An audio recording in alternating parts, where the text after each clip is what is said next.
জাপানে ফের সুনামি আতঙ্ক। বিজ্ঞানীদের আশঙ্কা ৩০ বছরের মধ্যে যে মহা সুনামি হবে সেখানে কম করে ৩ লক্ষ মানুষের প্রাণহানি হতে পারে। সব মিলিয়ে ক্ষতি হতে পারে $2 ট্রিলিয়ন। ভারতীয় মুদ্রায় কম বেশি ১৬৭ লক্ষ কোটি টাকা।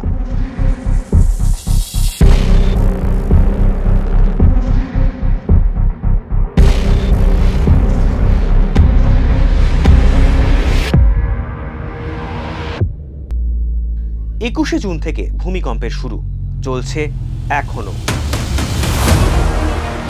জাপানের টুকারা দ্বীপ ৯ দিনে কেঁপেছে অন্তত ৯০০ বার। প্রতিবারই রিক্টার স্কেলে কম্পনের মাত্রা ছিল ৫, কিছু ক্ষেত্রে আরও বেশি। ২৩শে জুন ১৮৩ বার কম্পনের মতো বিরল ঘটনারও সাক্ষী জাপানের এই দ্বীপ। দক্ষিণ জাপানের আকুসেকি দ্বীপের অবস্থা আরও ভয়ানক।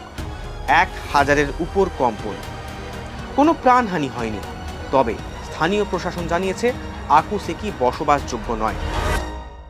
৩০টা বা ৩৫টা আর্থকোয়েক, গ্রেট আর্থকোয়েক যদি একসঙ্গে হয়, তার যার এনার্জি সেটা হচ্ছে একটা 9 এনার্জি।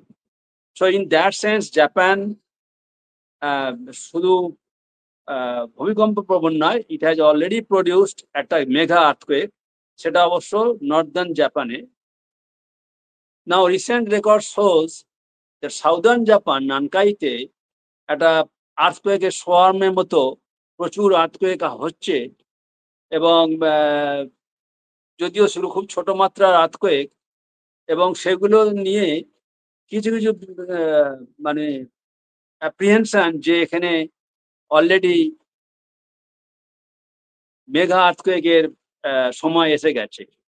নানকাইতে 1945-এ একটা গ্রেট আর্থকোয়েক হয়েছিল, 8.1 অর সো।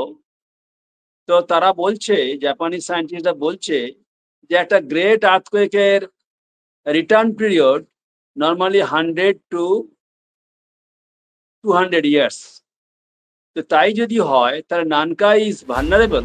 ২০১১ সালে জাপানে সুনামিতে মৃত্যু হয় ১৮,০০০ মানুষের, যার উৎস তীব্র ভূকম্পন, রিক্টার স্কেলে তীব্রতা ৯।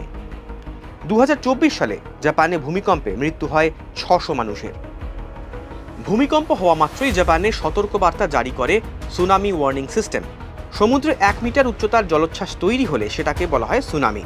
অনেক সময় জলোচ্ছ্বাস ৩ থেকে ৫ মিটার উচ্চতা পর্যন্ত হওয়ারও পূর্বাভাস থাকে। সেক্ষেত্রে ৫ মিটারের মধ্যে থাকা যে কোনো ধরনের জলোচ্ছ্বাসকে বলা হয় মহা সুনামি। Earth is not a node, is a dead body. Earth is also dynamic, very dynamic. তো এই প্যাসিফিক প্লেটের এই সাবডাকশন প্রসেস জাপান ট্রেঞ্চে, ফিলিপিন ট্রেঞ্চে আর্থকোয়েক করে। আর এই যে নানকাই এরিয়া, এখানে এটা আরো একটু কমপ্লিকেটেড আছে। সিম্পলি ওই জাপান ট্রেঞ্চে ঢুকছে না, এখানে ওই ফিলিপিন প্লেটটা, ফিলিপিন ট্রেঞ্চ ওখানে একটা আছে, বা জাপান মানে ধরতে পারেন জাপানের কোস্টাল এরিয়া যে জাপান ট্রেঞ্চ, আবার যখন ফিলিপিনে আসছে ফিলিপিনে একটা ট্রেঞ্চ। এই ফিলিপিন প্লেটটা আবার নর্থের দিকে ঢুকছে, আর প্যাসিফিক প্লেটটা জাপান ট্রেঞ্চে ধরুন টুয়ার্ডস ওয়েস্টার্লি ঢুকছে। তো এই কমপ্লিকেটেড একটা সাবডাকশন, আমরা সাবডাকশন বলি যে ঢুকে যাওয়াটাকে, এই যে একটা complicated subduction tectonics, Pacific plate ঢুকছে, আবার ফিলিপিন প্লেট ঢুকছে, just to the south of Nankai region. So Nankai is in a very complex tectonic setting, এবং নানকাইয়ে বড় আর্থকোয়েক ৫টাও হয়েছে, 1945-এ হয়েছে। সুতরাং ১০০ বছর, ১৫০ বছর, ২০০ বছরের মধ্যে আরেকটা গ্রেট আর্থকোয়েক হতে পারে। মেগা আর্থকোয়েক হবে কিনা এবং কবে হবে, even large great mega anything, even ম্যানিচুর স্ট্রং আর্থকোয়েক, 6 ম্যানিচুর আর্থকোয়েক কবে, কোথায়, কখন হবে আমরা বলতে পারি। জাপানে বছরে কম বেশি ১,৫০০ ভূমিকম্প হয়, গোটা বিশ্বের নিরিখে যা প্রায় ১৮%। আগাম সতর্কতা নিয়ে ইতিমধ্যেই বিপজ্জনক জায়গা থেকে নাগরিকদের সরিয়ে নিয়ে আসতে শুরু করেছে জাপান। ভূমিকম্প মোকাবিলায় প্রযুক্তি নির্ভর প্রতিরক্ষাও তৈরি করা হয়েছে। তারপরেও আশঙ্কার কালো মেঘ ক্রমশ ঘনাচ্ছে।